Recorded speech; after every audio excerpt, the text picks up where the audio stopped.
Today, we're going to talk about a man who had absolutely everything. We're talking fame, genius, the adoration of an entire city, and then, just like that, it was all gone.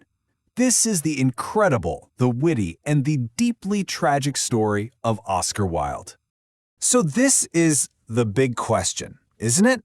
How does a superstar, a man who was celebrated everywhere he went, end up with, well, with nothing? We are going to unpack this shocking fall from grace. Now, to really get this story, we're not starting at the beginning. Nope, we are jumping right into the end of his public life, the exact moment his entire world just came crashing down around him. So what was the crime? This was the official charge leveled against him: gross indecency. You have to understand, in Victorian England, this was the legal term for homosexual acts. It was totally illegal, seen as a horrific crime. So really, he was put on trial for who he loved. And believe it or not, it all started with this one nasty little note. It was left for Wilde at his private club by a very angry, very powerful man, the Marquess of Queensberry. See, the Marquess was furious that Wilde was in a relationship with his son, Lord Alfred Douglas. This insulting card, with its misspelled accusation, was the tiny spark that set his whole life on fire. And things just spiraled out of control, incredibly fast. So, in February, the Marquise leaves that card. Wilde, pushed by his young lover, decides to sue him for libel, which turned out to be a huge mistake. The whole case just backfired, and all these details of Wilde's private life came pouring out.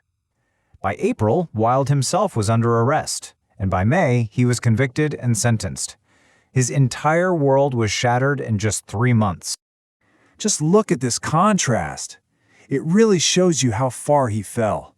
He went from being the celebrated writer to a nameless prisoner, known only by his number, C33. The man who is adored by London, famous for wearing a flower in his lapel, was sentenced to brutal hard labor and then, after prison, forced to live in exile. He could never go home again. So, to really understand how massive this fall was, we have to go back in time.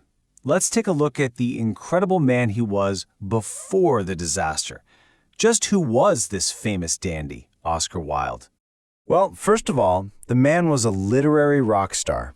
He wrote the amazing and, honestly, scandalous novel, The Picture of Dorian Gray.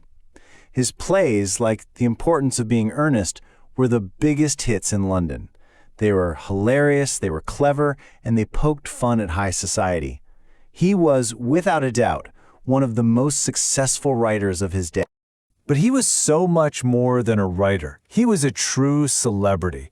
People knew him for his long hair, his flashy velvet jackets, and for being the wittiest person in any room. He was the total picture of success. He even had a wife and 2 sons, which gave him this very respectable public image. Here's just a little taste of his brilliant mind. This is one of his most famous lines. He loved to take ideas and just flip them on their head to show you a completely new way of looking at the world. He was a deep thinker, but always with a spark of humor. Now, if you really want to get what made Oscar Wilde tick, you have to understand his biggest idea, his core philosophy. And it wasn't just about writing, it was about how to live your life. Okay, so here's the key thing. Most people think that art just copies reality, right? A painter sees a sunset, so they paint it. Wilde said, nope, you've got it all backward. He argued that life actually copies art. For him, imagination, beauty, that was way more important than boring old facts. Art shows us what's possible, and then life tries to catch up. And he had the perfect example to explain this. Think about London fog. London had fog for centuries, but nobody ever thought it was beautiful. It was just, fog. But then artists started painting it, and poets started writing about its mystery, and all of a sudden, people started to see the beauty in it. See? Art didn't copy the fog. It taught people how to see the fog. So, in the end, Wilde was just trying to live by his own philosophy. He wanted to make his life a work of art, full of beauty and passion. But Victorian society, well, it just wasn't ready for his ideas, or for who he loved. After those 2 years of hard labor, Wilde was a broken man. He was bankrupt. He was disgraced. He moved to France and lived under a fake name, never going back to Britain. His health was completely destroyed by his time in prison, and he died of meningitis in Paris. He was poor, mostly alone, and only 46 years old.